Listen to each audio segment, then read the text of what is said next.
중고거래에서 세금이 붙는다고 들었거든요. 근데 그 기준이 어떻게 되는지 좀 궁금하거든요. 많이 못 쓸 것 같아요. 세금 붙으면은 조금 메리트가 없어지는 느낌? 맞아요. 요즘에 그 중고 거래를 하면 여기에 대한 세금을 붙인다 이런 얘기 때문에 그러니까요. 논란이 참 많습니다. 이게 진짜입니까? 이게 경우에 따라 좀 다릅니다. 요즘에 중고거래 플랫폼 많이 이용하시잖아요. 그러니까 꼭 주의를 하셔야 되겠는데 두 번째 경제 신호 바로 적색 등입니다. 예. 실제적으로 이제는 세금 폭탄을 맞았다라는 어떤 많은 분들의 의견이 지금 나오고 있는데 실제 좀 사례를 보겠습니다. 일단 정씨 같은 경우에는요. 최근 국세청으로부터 안내문 통지서 한 통을 받았어요. 무려 400만 원에 가까운 종합소득세를 납부하라는 내용이었는데 이 종소세가 부과된 이유 다름 아닌 중고거래 플랫폼이었습니다. 지난해 중고거래로 약 1억 원의 사업소득이 발생했으니까 여기에 대한 세금을 내라는 것이었어요.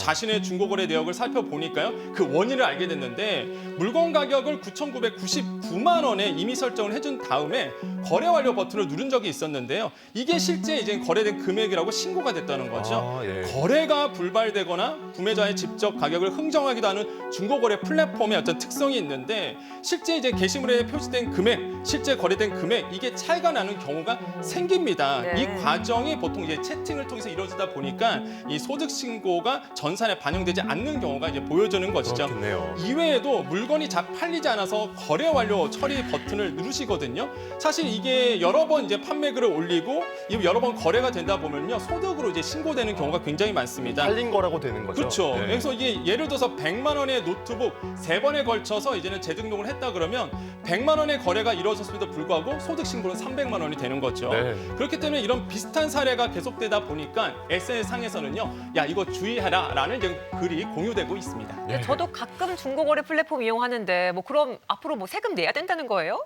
꼭 그렇지는 네. 않습니다. 이게 중고거래 같은 경우는 원래 세금이 원칙적으로 부과되지는 않습니다. 하지만은 최근에 다양한 이제 개정들이 법이 개정되면서 꼭 주의를 하셔야 되는 부분들이 지금에 이제 나오고 있는 것이죠. 국세청이 이제 과세 안내문을 이제 발송하는 거는요. 지난해 부가가치세 개정이 됐기 때문인데 앞으로 중고거래 플랫폼 속에서도 사업자의 그 세무자료 수집 대상이 포함이 됐습니다.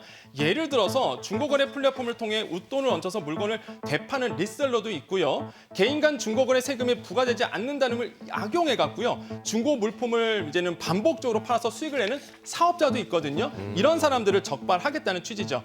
다만 이번 고지는요. 신고 안내일 뿐입니다.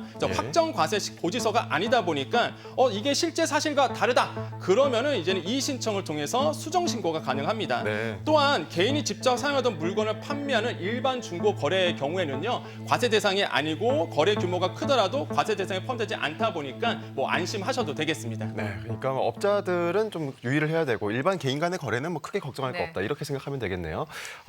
이게 그 중고 거래가 활발해지니까 뭐 그 전에 뭐 건강 그 기능식품 같은 경우에는 원래 판매가 안 됐는데 이제는 또 판매가 또 가능해지고 참 품목도 좀 다양해지고 있어요. 네, 맞습니다. 뭐 그동안 중고 거래에서 판매가 안 되는 품목들이 있었죠. 뭐 예. 대표적인 경우가요. 실제 영업 신고를 하지 않는 개인이 이제 식품을 파는 경우였습니다.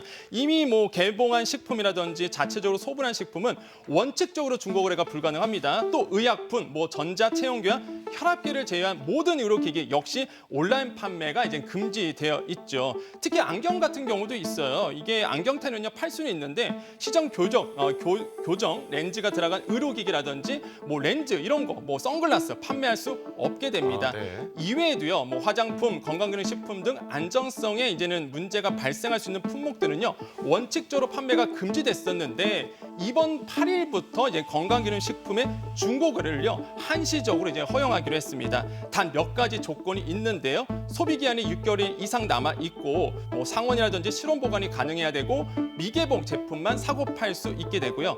영리 목적 판매를 금지하기 위해서 연간 10회, 그다음 누적 금액 30만 원 이하로 거래 횟수와 금액을 제한하고 있습니다. 하지만은 건강기능식품 중고거래가 본격적으로 시작되면서 이게 준수하지 않는 판매글이 많아지고 있거든요. 제도적 안정장치가 부족하다는 비판도 받고 있습니다. 네.